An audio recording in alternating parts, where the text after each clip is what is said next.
अस्सलाम वालेकुम अजीज़ तुलबा। Virtual lectures में आप तमाम का इस्तकबाल है। आज हम जो कविता देखने जा रहे हैं, इस कविता का ताल्लुक़ हमारे मुल्क से है, हमारे देश से है। बच्चों, कोई भी देश, कोई भी मुल्क जो तरक्की करता है, उस तरक्की में उस मुल्क के तमाम लोगों का जो है कंट्रीब्यूशन होना ज़रूरी है, तमाम लोगों की इमदाद होना ज़रूरी है, तभी जाकर जो है कोई भी मुल्क तरक्की करता है। और ये जो कविता हम देखने जा रहे हैं, उस कविता में यही संदेश, यही सीख दी गई है कि हमारी जो ताकतें हैं, हमारी जो शक्तियां हैं, उसको फजूल जो है जाने न दे और उसका इस्तेमाल जो है हम देश की तरक्की के लिए करते रहें। बच्चों, आज जो हम कविता देखने जा रहे हैं, उस कविता का नाम है हा देश माझा।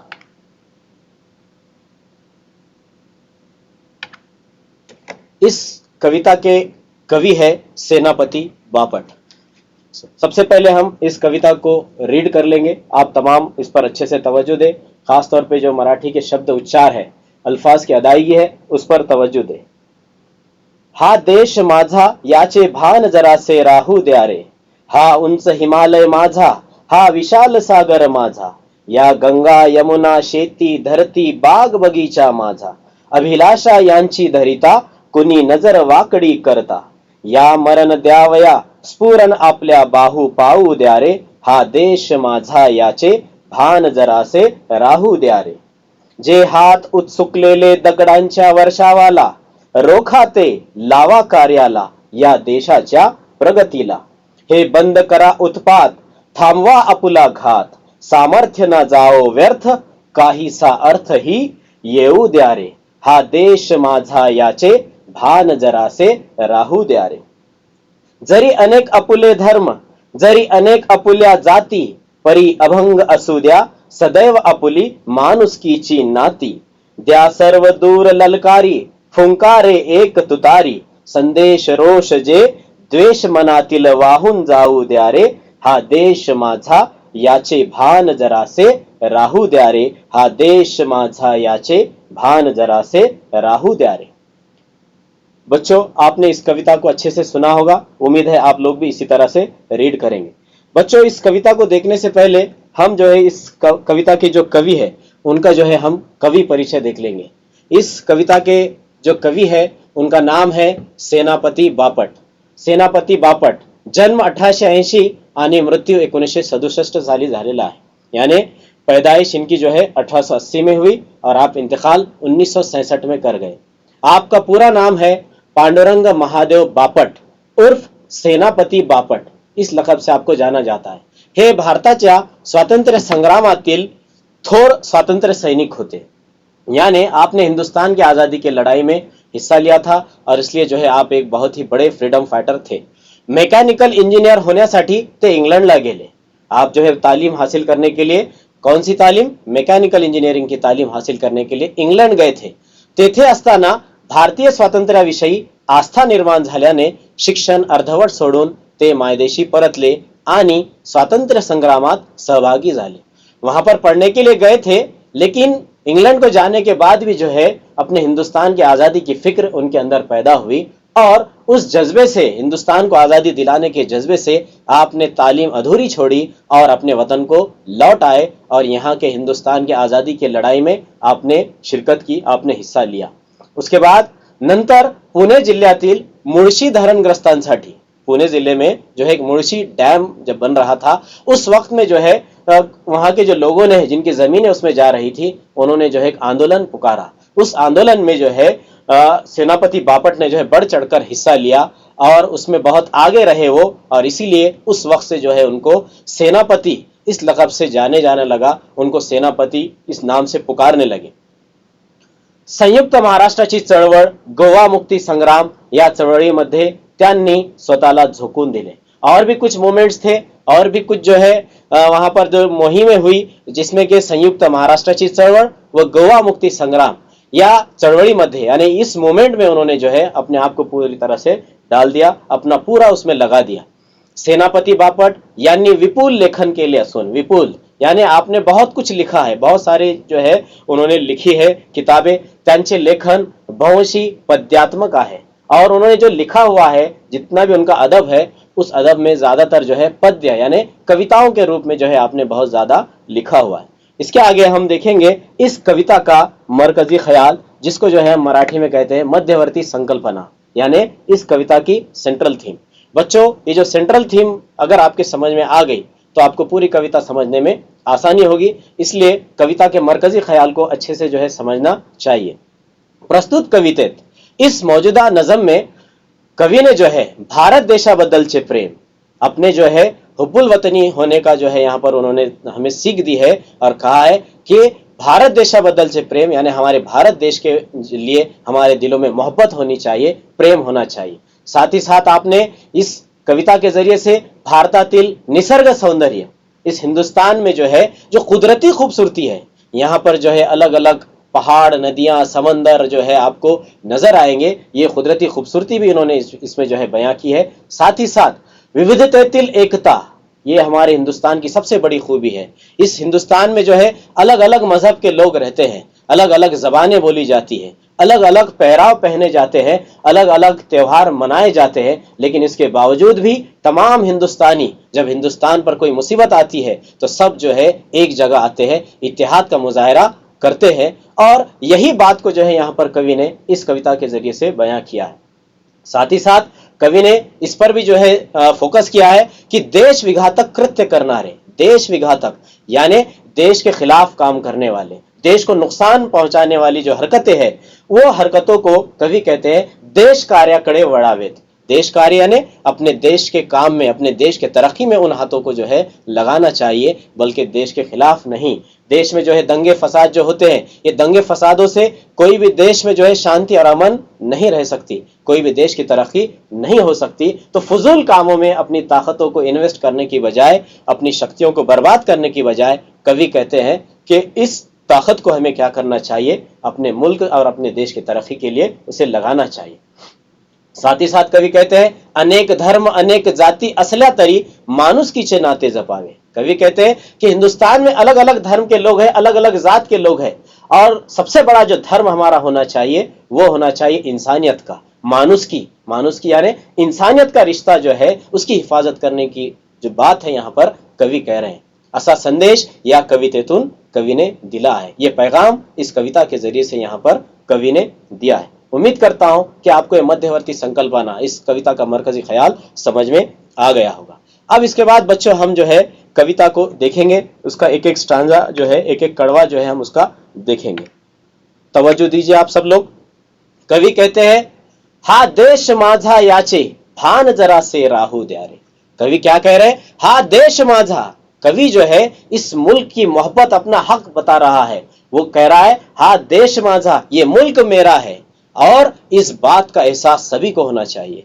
भान जरा से राहू द्यारे, भान असने, जानियो असने यानी एहसास होना, कि हमें याद रहना चाहिए हम इस मुल्क के बाशिंदे हैं, हम इस मुल्क के शहरी हैं, इस मुल्क के प्रति हमारी कुछ जिम्मेदारियां हैं, इस मुल्क के प्रति हमारी कुछ अकाउंटेबिलिटी है। उस जिम्मेदारियों को अदा करना ये एक अच्छे शहरी की जिम्मेदारी है, और इस बात का एहसास जो है यहाँ पर कवि आपको कराना चाहता है। और कवि कहता है हा देश माझा याचे भान जरा से राहू द्यारे।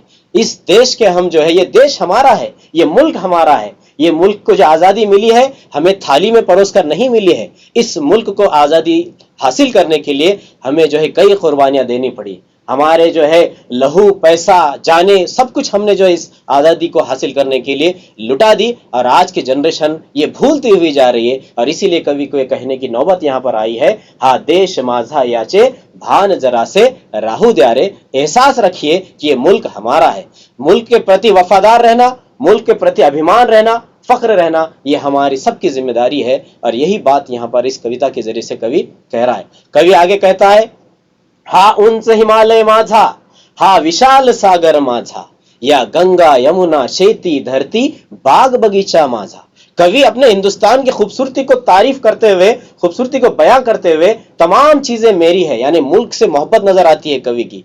वो जो है ये मुल्क की जितनी भी चीजें हैं उन तमाम चीजों को वो मेरा कह रहा है, यानी अपने देश के प्रति जिम्मेदारी जो है इस स्टांजा से नजर आती है। कवि क्या कहता है हा उंच हिमालय माझा, ये जो ऊंचा हिमालय है वो मेरा है।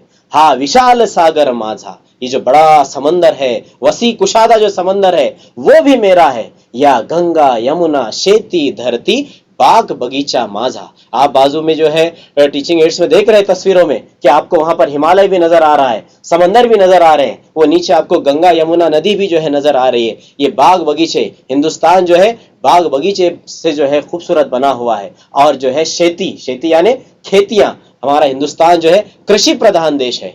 जो यहाँ पर जो है 70% लोग जो है यहाँ पर किसान है जो खेती की फसल लेते हैं। और कवि कह रहा है कि या गंगा यमुना शेती धरती बाग बगीचा माझा। ये गंगा भी मेरी है, यमुना भी मेरी है, शेती यानी तमाम खेती फसलें मेरी है, धरती ये मादरे वतन, ये मातृभूमि मेरी है, ये तमाम बाग बगीचे मेरे हैं। ये पहले 2 लाइन में कवि ने जो है ये तमाम चीजों पे अपना हक जताया। और आगे कवि कहता है, कवि जो है सिर्फ इतना ही नहीं, आगे कवि जो है ऊंचे आवाज में कहता है, अभिलाषी यांची धरिता, अभिलाषा यांची धरिता कुणी नजर वाकडी करिता, या मरण द्यावया स्फुरन आपल्या बाहू पाऊ द्या रे। कवि कहता है ये तमाम जो हिंदुस्तान की जो खूबसूरती है, इस हिंदुस्तान की जो मातृभूमि है, अलग अलग चीजों से जो है खूबसूरत बनी हुई है। हिमालय से, सागर से, नदियों से, खेती से, धरती बाग बगीचों से ये खूबसूरत ये जो हिंदुस्तान है जो क्या हुआ है, जो है बना हुआ है। और कवि कहता है इस हिंदुस्तान की तरफ अगर कोई टेढ़ी नजर से देखेगा, अभिलाषा, अभिलाषा यानी इच्छा, यानी जो है ख्वाहिश, कोई अगर ये ख्वाहिश रखता है कि इस हिंदुस्तान की तरफ टेढ़ी नजर रखे, इस हिंदुस्तान की जमीन को छीन ले। आज हम देखते हैं हमारे पड़ोसी मुल्कों से जो है ये कोशिशें लगातार चलती जा रही है। और इस वजह से जो है क्या हो रहा है, यहाँ पर बहुत सारी जो है हमारे पड़ोसी मुल्कों से ताल्लुकात हमारे अच्छे नहीं बन पा रहे हैं। और कवि ने इन्हीं की तरफ इशारा करते हुए ये धमकी दी है, ये वार्निंग की है कि अभिलाषा यांची धरिता, अगर तुम इस हिंदुस्तान को, इस हिंदुस्तान की जमीन को अगर नजर टेढ़ी रखकर बात करोगे, तुम टेढ़ी नजर से देखोगे, इस हिंदुस्तान को छीनने की कोशिश करोगे, तो फिर हम जो है क्या करेंगे, या मरण द्यावया, हम उन दुश्मनी ताकतों को, हम जो है हिंदुस्तान के खिलाफ जो ताकतें कुव्वतें काम कर रही है, हम उनको मौत देने के लिए अपने जो है हाथों में, अपने बाजुओं में जो है क्या करेंगे, जज्बा पैदा करेंगे। कवि कहता है या मरण द्यावया, या यानी ऐसे लोग जो हिंदुस्तान की तरफ टेढ़ी नजर से देखते हैं, उनको मौत देने के लिए, उनको मौत की घाट उतारने के लिए कवि कहता है स्फुरन आपल्या बाहु पाऊ द्या रे। स्फुरन, स्फुरन यानी जज्बा पैदा होना, शक्ति पैदा होना, और बाहु यानी अपने हाथ, अपने हाथों में जो है कवि क्या कहता है, ऐसा जज्बा पैदा करो, ऐसी शक्ति पैदा करो कि जो दुश्मन हमारे हैं उन दुश्मनों को जो है हम मौत के घाट उतार देंगे। इसके बाद कवि नेक्स्ट स्टांजा में कहता है, जे हात उत्सुकलेले दगडांच्या वर्षावाला, रोखाते लावा कार्याला या देशाच्या प्रगतीला। कवि कहता है, आप जो है तस्वीर में देख रहे हैं, बाजू में ऊपर की जो तस्वीर है कि उसमें जो है लोग पत्थरबाजी करते हुए नजर आ रहे हैं, दंगे फसाद करते हुए नजर आ रहे हैं, छोटी छोटी बातों पर जो है हमारे हिंदुस्तान में दंगे फसाद होने लगते हैं। और कवि कहता है जे हाथ उत्सुक ले ले, जो हाथ जो है बेताब है किस चीज के लिए, दगडांच्या वर्षावाला, दगड़ यानी पत्थर, और वर्षा यानी बौछार, बरसात। जो लोग आज जो है जरा जरा सी बात पर, छोटी छोटी बात पर जो है पत्थरों की बरसात करने लगे हैं, और किस पर कर रहे हैं, हमारे ही मुल्क के लोगों पर, हमारे ही गवर्नमेंट के ऑफिस पर, बसों पर, रेलों पर, जगह जगह जो है चीजें जो है जलाई जा रही है, पत्थर बरसाए जा रहे हैं, बसें फोड़ी जा रही है।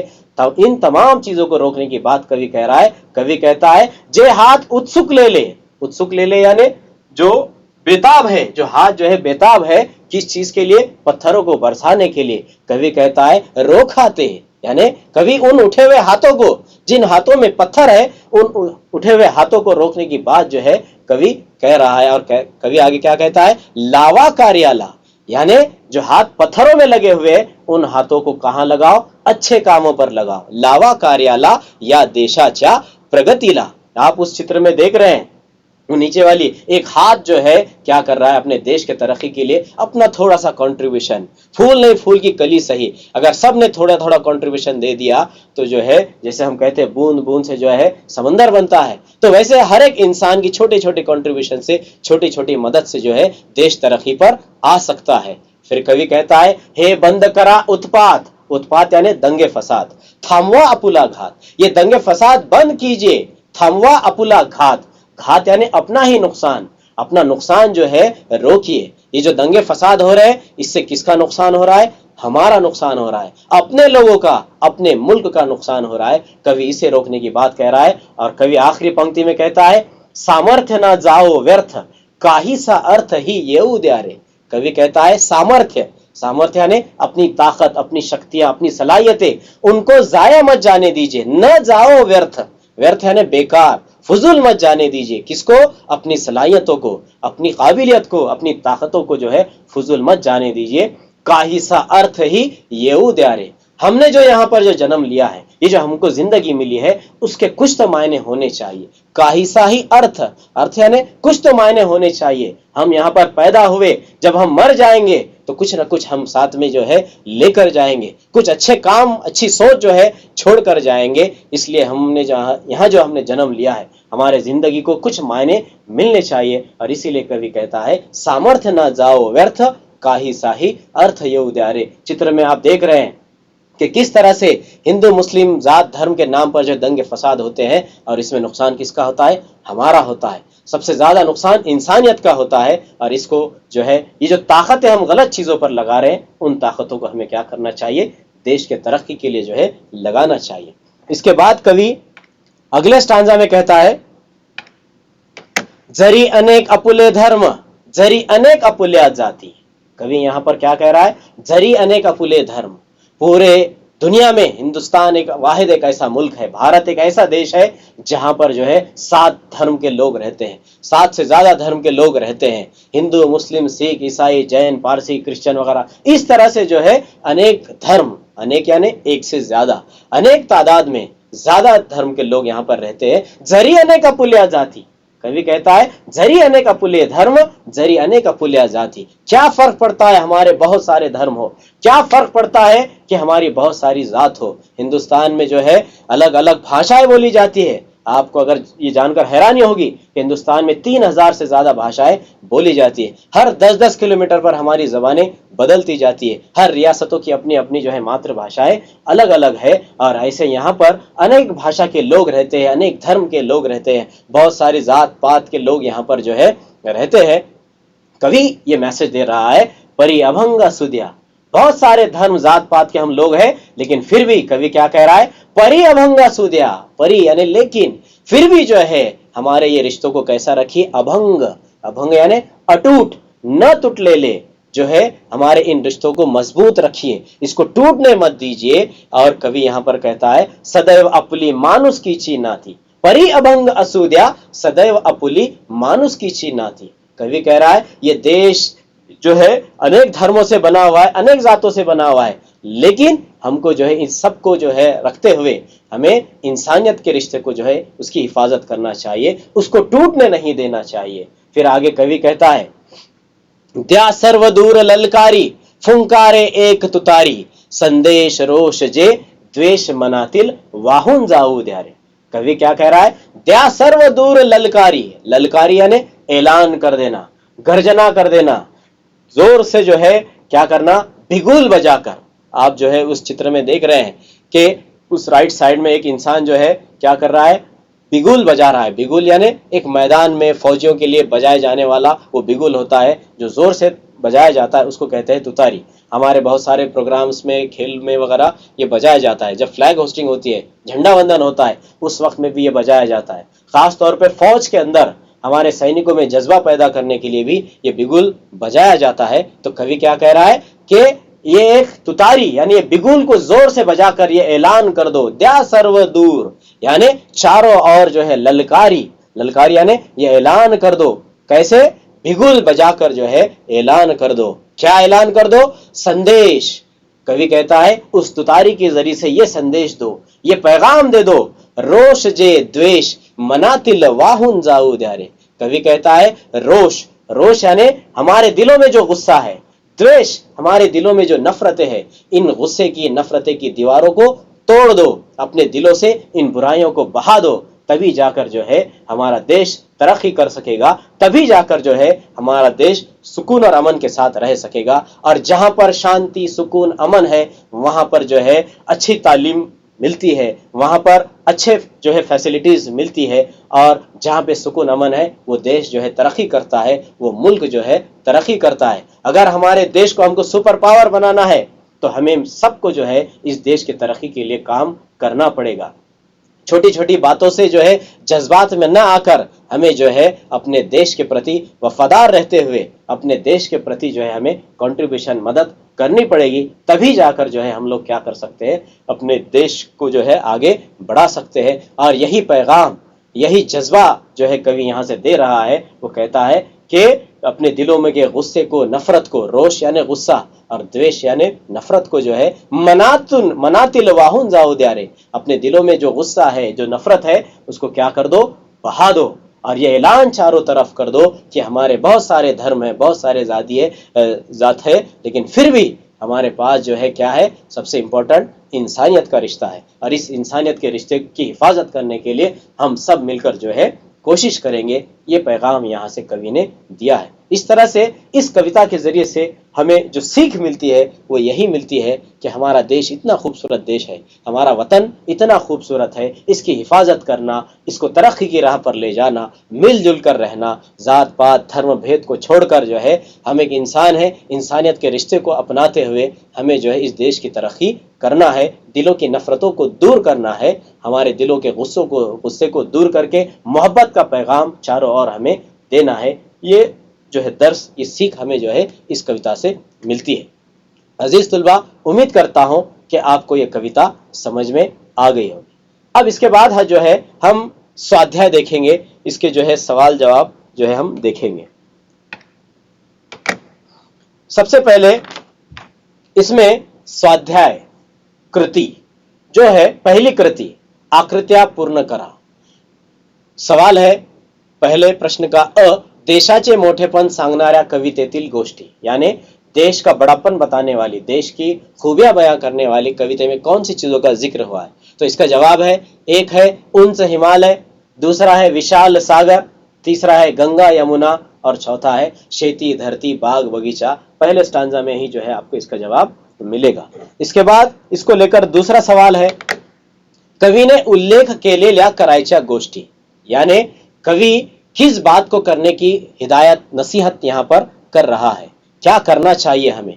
तो कवि कहता है, सबसे पहला इसका जो जवाब है वो है, देशावर वाकडी नजर ठेवणाऱ्यांना मरण देण्यासाठी बाहुस्फोरण पाऊ देत, यानी हमारे देश के ऊपर जो टेढ़ी नजर रखता है उनको मौत के घाट उतारने के लिए अपने बाजुओं में जो है ताकत, जज्बा पैदा करने की बात कवि कह रहा है।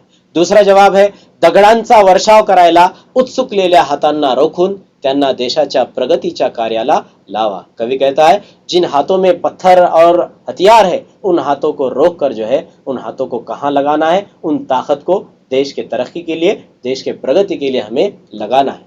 तीसरा जवाब है, आपलाच घात करणारे उत्पाद बंद करा, ऐसे दंगे फसाद बंद कीजिए जो अपना ही नुकसान करते हैं, हमारा ही घात करते हैं। चौथा जवाब है, मानुषकीचे नाते अभंग ठेवा, इंसानियत के रिश्ते को अटूट रखिए, इसको टूटने मत दीजिए, उसकी हिफाजत कीजिए। और आखिरी जवाब है इसका पांचवा, मनातिल राग व द्वेष वाहुन जाऊ द्यारे। कवि कहता है, अपने दिलों में का गुस्सा, अपने दिलों की नफरत को क्या कर लीजिए, बहा दीजिए, हमेशा हमेशा के लिए निकाल दीजिए।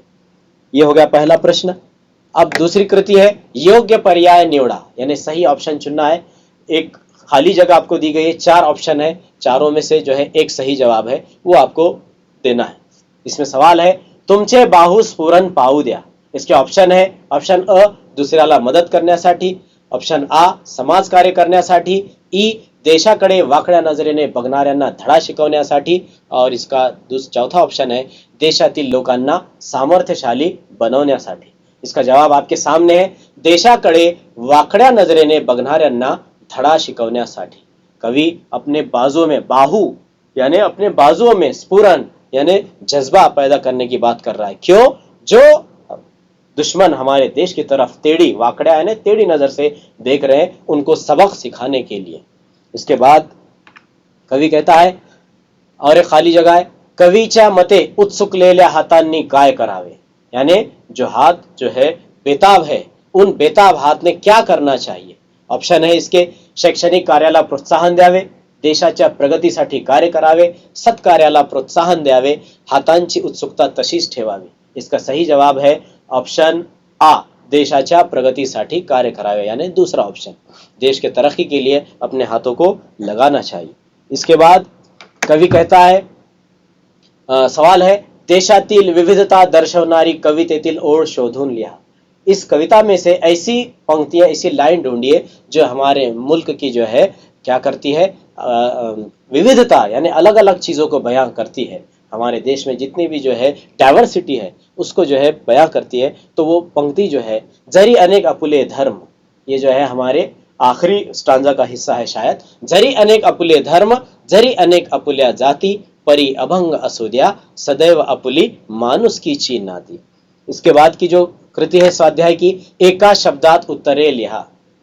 ऑप्शन अ, कवीने जपायला सांगितलेली गोष्ट, यानी कवि ने जिस चीज को संभालना है, जिस चीज की हिफाजत करना है, वो कौन सी बात इसमें बताई है, तो वो है मानुस की ची नाती, यानी इंसानियत के रिश्ते को संभालने की बात, उसकी हिफाजत करने की बात जो है यहाँ पर कवि कह रहा है। उसके बाद दूसरा सवाल है, प्रश्न चौथा का आ, सर्वदूर ललकारी देण्यासाठी वापरायचे साधन, यानी जो कवि ने जो ऐलान करने की बात की थी, सर्वदूर यानी चारों ओर जो है जोर से ऐलान कर देना, डंके की चोट पर ऐलान करने के लिए कौन सा साधन, कौन सी चीज का इस्तेमाल यहाँ पर कवि करने की बात कर रहा है, तो वो है तुतारी। तुतारी यानी क्या, बिगुल, जो क्या किया जाता है मैदानों में वगैरह जोर से जो है फौजियों के लिए जंगों में जो है ये बजाया जाता है। इसके बाद है अगली कृति है और ये आखिरी कृति है। प्रश्न पांचवा, खालील तख्ता पूर्ण करा। तख्ता यानी नीचे दिया हुआ बॉक्स कंप्लीट कीजिए। इसमें आपको पहला दिया है कवितेचे नाव, यानी इस नज़म का जो है नाम क्या है, इस नज़म का जो है नाम, उसके बाद इसके कवि, और उसके बाद है कवि ने उल्लेख ले लिया नैसर्गिक गोष्टी, और उसके बाद है कवितेची मध्यवर्ती कल्पना। कवितेचे नाव यानी इस नज़म का नाम लिखना है आपको, दूसरे में कवि, इसके कवि कौन है, तीसरे में लिखना है कवि ने उल्लेख ले लिया नैसर्गिक गोष्टी, नैसर्गिक यानी कुदरती कौन सी चीजों का जिक्र जो है इस कविता में, इस नज़म में आया है, और चौथा है कवितेची मध्यवर्ती कल्पना। मध्यवर्ती यानी मरकजी ख्याल, कल्पना यानी सोच, मरकजी सोच क्या थी इस कविता की, कवि क्या कहना चाह रहा था, वो सेंट्रल थीम जो है यहाँ पर आपको लिखना है। तो जवाब कुछ इस तरह से इसका, सबसे पहले कवितेचे नाव बहुत ही आसान है, हा देश माझा। दूसरा है इसके कवि सेनापति बापट, आप जो है उनका पूरा नाम भी जो है लिख सकते हैं इसमें, उनका जो पूरा नाम है पांडुरंग महादेव बापट। इसके बाद कवि ने उल्लेख ले लिया नैसर्गिक गोष्ठी, कवि ने इस कविता में जो जिक्र किया हुआ कुदरती चीजें हैं उनका जो है कौन सी चीजें हैं, तो उसमें हिमालय पर्वत, पर्वत यानी पहाड़, डोंगर, हिमालय, गंगा यमुना या नदियां, ये गंगा यमुना इन नदियों का जिक्र इसमें आया है, खेती यानी खेती का जिक्र जो है इसमें आया है, भूमि हमारे धरती का, हमारे मातृभूमि मादर वतन का जो है जिक्र इसमें आया है, विशाल सागर जो है चारों ओर जो है हमारे जो समंदर है उनका भी जिक्र इसमें आया है, और बाग बगीचे, बाग बगीचे से हमारे मुल्क की खूबसूरती में चार चांद लग जाते हैं, तो ये उसमें एक जो है कुदरती चीज का जिक्र आया है। इसके बाद है कवितेची मध्यवर्ती कल्पना, इस कविता का मरकजी ख्याल, मरकजी सोच क्या है, तो कवि क्या कहता है, देशाभिमान व विविधतेत एकता या मूल्यांची जोपासना करावी। देशाभिमान यानी कवि क्या करता है इसमें कि जितने भी देश के शहरी है, देश के नागरिक है, सबको अपने देश का अभिमान होना चाहिए। अभिमान यानी प्राउड फील करना, अपने देश के ऊपर जो है फख्र करना, ये हर एक देश के शहरी में होना चाहिए, तभी जाकर जो है देश के प्रति मोहब्बत पैदा हो सकती है। फिर इसके बाद कवि ने जिक्र किया विविधतेत एकता, यानी डाइवर्सिटी में जो है यूनिटी है उसका जिक्र यहाँ पर किया, यानी अलग अलग मजहब के, अलग अलग धर्म के लोग यहाँ पर रहते हैं, अलग अलग भाषाएं बोलियां बोली जाती है, अलग अलग जात पात के लोग हैं, अलग अलग त्योहार जो है मनाए जाते हैं। इस तरह से जो है ये सब कुछ होते हुए भी, लेकिन जब हम देश की बात आती है तो हम सब लोग जो है एक हो जाते हैं। जैसे कि एग्जाम्पल दे देंगे तो इंडिया ने T20 वर्ल्ड कप का जो है पहला जो है फाइनल जीता तो पूरे देश ने सेलिब्रेट किया। जब हमारे मुंबई पर 26/11 पर अटैक किया गया तब जो है पूरा देश जो है उस अटैक के पीछे जो है मजबूती के साथ खड़ा रहा। ये होता है विविधतेत एकता। अलग अलग होते हुए भी हम सब लोग जो है एक हो जाते हैं। या मूल्यांची जोपासना करावी, इन कदरों की हिफाजत करना चाहिए। और फिर कवि आगे कहता है, देश विघातक शक्ति देश कार्यात खर्ची करून मानुस की जोपासावी। और कवि क्या कहता है, देश विघातक शक्ति, जो देश के खिलाफ काम करने वाली ताकतें हैं, उन ताकतों को क्या करना चाहिए, जो हमारे ही मुल्क के लोग जो है दंगे फसाद के नाम पर जो है एक दूसरे से लड़ते हैं, खून खराबा करते हैं, इससे क्या होता है, देश को नुकसान पहुंचता है, देश को जो है इससे खतरा पैदा होता है, देश की शांति अमन जो है टूट जाती है। इसको रोकना है तो हमें क्या करना चाहिए, अपनी उन फजूल ताकतों को, जो फजूल जगह पे हम इन्वेस्ट कर रहे हैं, उन ताकतों को देश में सही काम के लिए हमें लगाना चाहिए। और कवि आखिर में कहता है, मानुस की जोपासावी। कवि का इस कविता का सबसे अहम जो पैगाम है कि मानुस की यानी इंसानियत, और जोपासावी यानी इंसानियत की हिफाजत करना।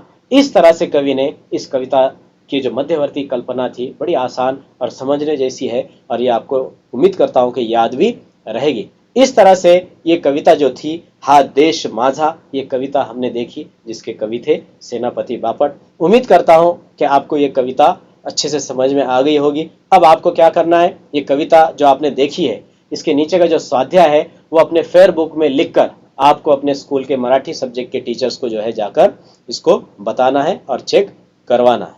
शुक्रिया, खुदा हाफिज।